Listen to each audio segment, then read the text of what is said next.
તો આગામી સમયમાં જ્યારે લોકસભાની ચૂંટણી યોજાઈ રહી છે ત્યારે ભારતીય જનતા પાર્ટી આજે ગમે ત્યારે બીજી ઉમેદવારોની યાદી જે છે તે જાહેર કરી શકે છે।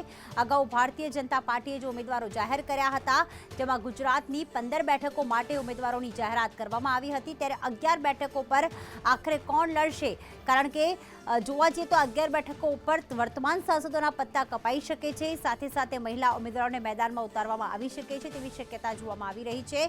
કોંગ્રેસે પહેલી યાદીમાં ગુજરાતના 24 બેઠકોમાંથી 7ના નામ જાહેર કર્યા હતા, કારણ કે 2 બેઠકો ઉપર આમ આદમી પાર્ટી અને કોંગ્રેસનું ગઠબંધન છે। કોંગ્રેસમાં સિનિયર્સ હજી પણ પાછીમાની કરી રહ્યા છે। એક બાદ એક કોંગ્રેસ નેતાઓ એવું કહી રહ્યા છે કે અમે ચૂંટણી લડવા નથી માંગતા, જગદીશ ઠાકોર હોય કે ભરતસિંહ સોલંકી હોય।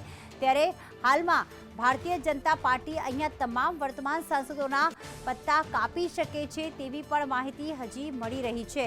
11 બેઠકો પર ભાજપ તદ્દન નવા ચહેરા ઉતારી શકે છે અને ભારતીય જનતા પાર્ટી કેટલાક મહિલા ઉમેદવારોને પણ ટિકિટ આપી શકે છે।